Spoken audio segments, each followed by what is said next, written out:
Today's video is brought to you by our friends over at Manscaped. You know, the holiday seasons are here, snows have fallen, and bushes are growing somewhere down there. Ladies and gentlemen, if you don't know about Manscaped, they are the global leader in men's grooming and have served more than 7 million men worldwide. And whether you're buying a Manscaped for your friends and family or the friends you got down below, it's absolutely a great time to make your season even jollier. If your season is to perform with the Performance Package 4.0, you are in luck. It's the one-stop shop for the man who deserves everything. It has everything needed to help you deck the halls and balls from face to everything around you, just in time for mistletoe season. First to highlight is, of course, the Lawnmower 4.0. It's the body trimmer and the Weed Whacker nose and ear hair trimmer, featuring proprietary, advanced skin-safe technology to protect those delicate little parts. Both are waterproof, so clearing them in the actual shower, in the snow, in the driveway, bathroom preferably, don't go out there in public, is no issue. There's a 4,000 Kelvin LED light on the lawnmower, so even if you wanted to do this in the dark before the sun came up, you can do so. And when you got a groomed candy cane, it's time not to smell like a reindeer with Crop Preserver Ball Deodorant and Crop Reviver Ball Toner. They're sulfate-free and vegan, so you can never stop talking about them. The dads can't stop talking about it, teens can't stop buying it secretly, and women around you are gonna love you. For a limited time, you get 2 free gifts, the Shed Travel Bag and the Manscaped Anti-Chafing Boxer Briefs. Both are especially made to hold those goodies. And if you need a gift faster than Santa could deliver it, don't worry, this is actually available in local Targets near you. Santa cares about your sack, and so should you. Look nice and get naughty by going to manscaped.com and using code SOG for free shipping and 20% off. That's 20% off plus free shipping with code SOG at manscaped.com. Get your jingle balls ready for the holidays. They will thank you. Hello, guys and gals, me Mutahar, and this is the second take of Pure Sadness, ladies and gentlemen. All good things come to an end. And this title may seem dramatic, but ladies and gentlemen, it pretty much is. Because for the last few years, I've been talking about virtual machines, Linux, and the ability to do wild stuff. And today is unfortunately the day where it all comes crashing down to an end. At least for now. Ladies and gentlemen, for the last 48 hours, if you've noticed why this week my content output has been less, usually I upload every other day, every day really. This has been lessened because I've been running across a severe computer problem, okay? Now, for those of you who don't know, I built the Billy rig, I built a virtual machine rig, and, you know, about 2 months ago, I bought an RTX 4090, which absolutely threw all of this computer setup into pandemonium. Now, to understand, the reason why I was so into this is that we as gamers, as PC gamers, have a lot of good hardware these days, right? If you follow any tech channel, they build crazy rigs, right? Like, hey guys, here's an RTX 4090 with an i9 processor and an AMD Ryzen 9 Threadripper, whatever, blah, blah, blah, a terabyte of RAM. And as PC gamers, we all have access to really powerful rigs with really powerful technologies like virtualization, the ability to split graphic cards. And not a lot of people do that. Not a lot of people try to do it. Not a lot of people learn it. And for me, this is kind of the one thing that has consumed me. I've learned a lot through it. I've enjoyed it. And I've built rigs. So for me, the reason why I ever went into virtualization was I used to have multiple computers, right? Like I had a computer to record, stream, basically, and a computer that I would use generally for pretty much everything, personal life, YouTube stuff, whatever. And I wanted to really combine it into one because guess what, guys? Most modern computer hardware is really underutilized, okay? Like, a lot of people buy these crazy good graphics cards, these crazy processors, bulk up on a crap ton of RAM, and they literally are just using it to play a couple video games, watch videos, you know, do a bit of production work, so to speak. And for me, I realized, damn, if I could just run 3 computers off of this one computer that I have, that would be pretty cool. You know, it's a nice party trick, and also it's pretty cool to have, you know. And for the longest time, my computer was my personal computer, my streaming computer, you know, where I would send a video feed to and just stream off of that. And it would also be, you know, a computer that I could game on through Windows, virtualized in a sandbox environment. And a lot of that came crashing down ever since I got the RTX 4090. Now, I filmed this video again the other night out of pure anger and tiredness, and I'll probably stick portions of that into this video. It'll be a little, wild, off the cuff, but I feel like some of that really pertains well and had a lot of good takes, even in the anger. But now that I think about it, ladies and gentlemen, I really mull it over in my head. Yeah, all good things do come to an end. And it was pretty much inevitable, as sad as it sounds. Now, to understand what changed it, I bought a 4090, and the engineers at NVIDIA decided to make a card the size of Iowa, okay? Like, this thing is huge, ladies and gentlemen, okay? It's bigger than my depression, all right? That's pretty much what we're looking at, okay? It's a big card with a big fan attached to it. No God, all right, has ever even thought this could be it is insanity. And so, because this card is so large, okay, trying to put a card under it is not possible. So again, I was trying to really build my computer or trying to like work things around. So I went to a bunch of computer stores. I literally sat down at the drawing board trying to figure out how the fuck I would stick another graphic card into the system. So I could get a PCI riser, but then I would have to try to find a way to stick a graphics card somehow on the side, vertically mount it, you know it, so on and so forth. Now, the 4090 is a big, beefy, chunky guy. It wants to stay inside, and it wants the whole system to itself.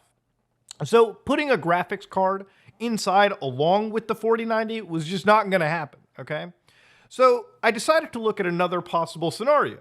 External GPUs, all right? Yes, you can actually use external graphics cards, okay? A lot of people with laptops, Macs, so on and so forth, typically when they come home with their thin laptop, they're like, damn, I want to play some Cyberpunk 2077. Hey, I want to play Star Citizen at 15 frames a second. And so what happens is those same people decide to plug their little laptop into a, external GPU with a Thunderbolt cable. And it basically allows them to have better graphics on their home system. So I figured, damn, let me try that on the Billy Rig. Now, for those of you who don't know, for the Billy Rig, I picked an AMD system, right?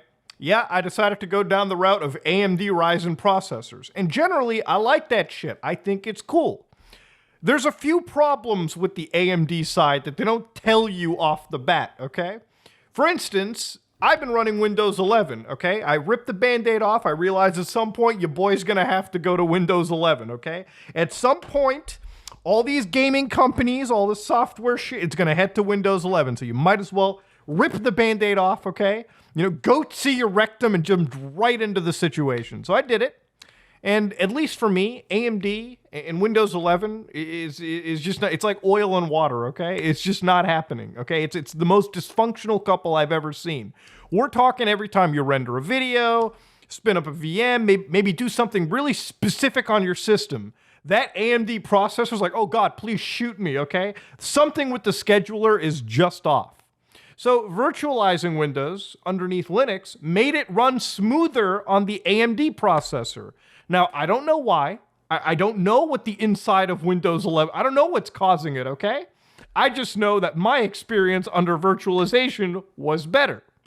So of course, moving on forward, the problem with the AMD processors is also, it does not support Thunderbolt very well. Now, I need a Thunderbolt to run an external GPU because the next stage was, if I couldn't stick a graphics card in, I'm just going to have it chill in a little cuck corner in an external case and just connect it via Thunderbolt. I thought that should be easy.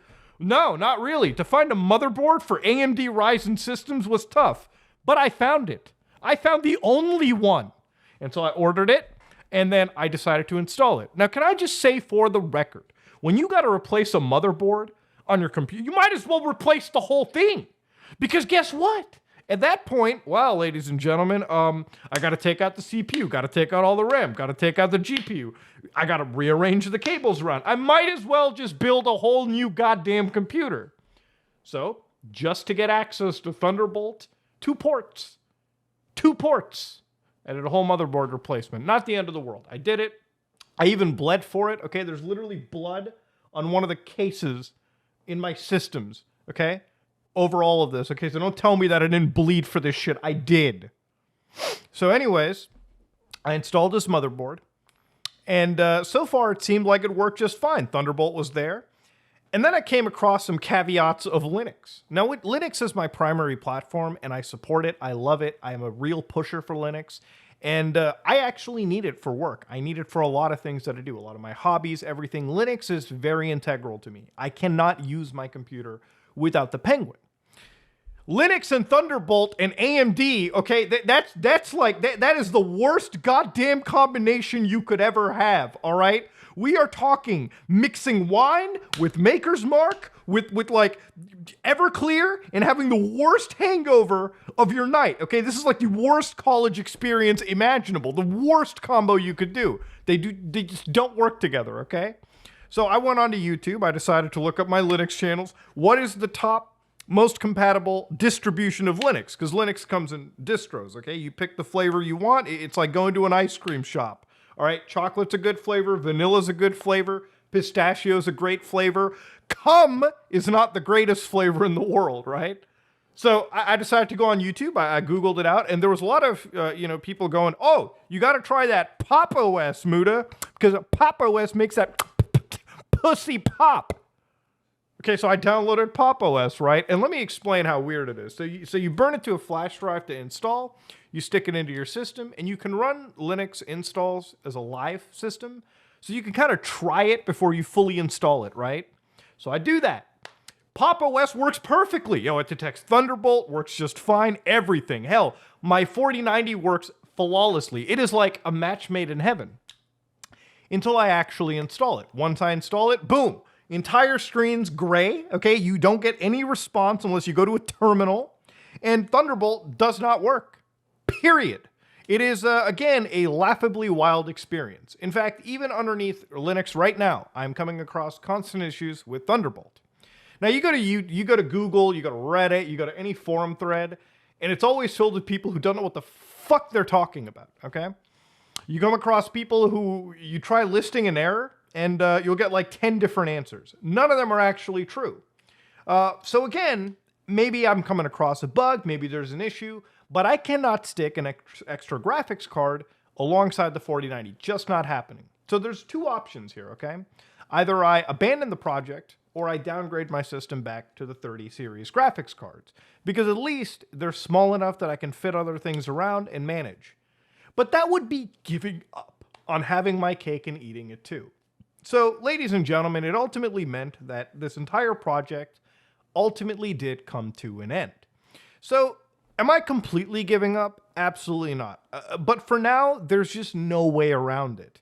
And it kind of is a sad thing because, there are two options here. I could keep using Linux or I could switch completely to Windows. Now, I don't really like to use Windows because I don't like running software that I don't 100% trust. So again, for me, Linux is very important, and I like to be one of the channels that promotes Linux mostly to the audience. Because I know a lot of people just build computer rigs and install Windows and call it a day, but I like to at least show people that Linux is a strong competitor to Windows, and it's something that is very usable. I have done most of my work, most of my recordings, most of my gaming these days underneath Linux. One of the memes I hate playing into is like, oh wow, you need to do like a million console commands to install a web browser in Linux, when it's gotten so easy to just open up an app store within your various distributions, install your browsers, Discord, Steam, launchers, whatever, install games and run them. And it's to a point where if you sat down a person in front of a Linux system, they would not necessarily be able to immediately identify if they were using a Windows system or a Linux system. For them, their games and their programs run for the most part without, any man behind the mirror being present. It's literally indistinguishable. It's why to a lot of my older family members with older systems, I just choose to install Linux, secure it up for them, and give it to them, and they cannot tell the difference. As long as their web browser is open, it's fine. I think the only place where Linux isn't on parity is things like is things like video games, because a lot of newer technologies like ray tracing or like DLSS frame generation may not necessarily be there on Linux yet. Things like HDR aren't working yet. Obviously, video editing software like Premiere Pro isn't natively available on Linux. But it's up to you to find some alternatives, or maybe you can have a separate Windows system or a Mac system on the side just for that. I don't know. You could dual boot, but Linux right now is very usable for the average person. Aside from playing Call of Duty Warzone, or Rainbow Six Siege. Every game I have works flawlessly under Linux. It's so crazy the amount of advancements and work that companies like Valve and all these organizations have put towards Linux. So of course I want to be out there supporting it. I want to show people that you should switch over, okay? You shouldn't let Microsoft win and be the dominant platform, okay? You just shouldn't let them be part of it. So yeah, I wasn't going to abandon the Penguin, and that's kind of just where we're at. Now, ladies and gentlemen, there are a few extra options if I want to edit videos, play those two exact games. I did, in fact, put together a computer just to run Windows natively.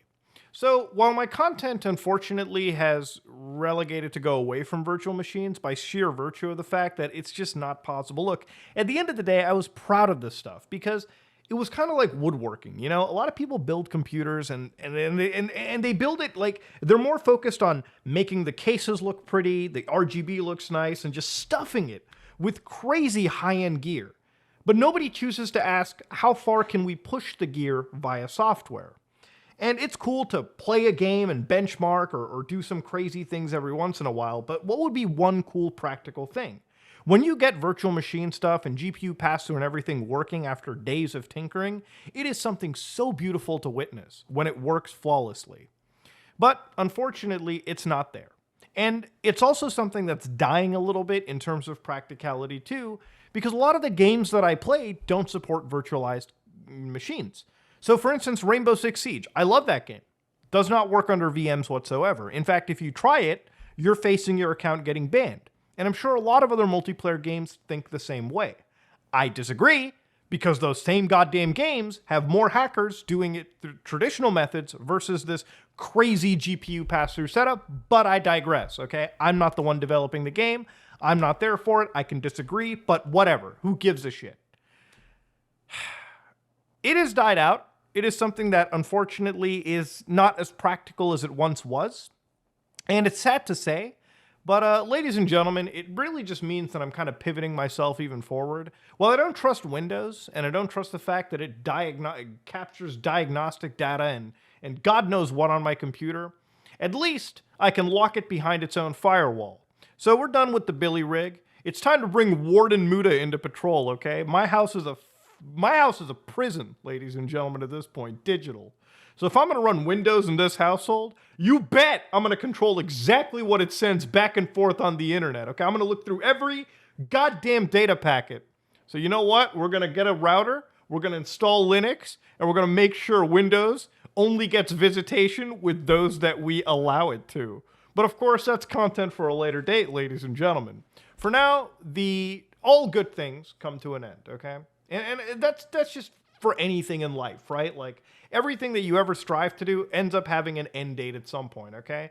My life's gonna end one day, channel's gonna end one day, all right? You know, things are gonna end one day, okay? The people around me are gonna end one day. You know, the work that I do is gonna end one day, and as depressing as that sounds, as long as you come to accept it, you can enjoy it in the meantime with a big smile on your face. But you know what that means? Something ending is just the start to another thing. So you know what, ladies and gentlemen? It's 2023 around the goddamn corner.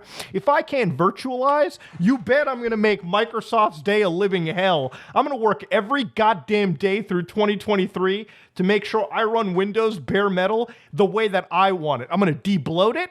I'm going to send it to Fat Camp. I'm going to go down. I'm going to make sure it doesn't tell anything that I don't want it to tell, and I'm going to enjoy what I want to enjoy. Well, ladies and gentlemen, this is the end of the virtual machine dream.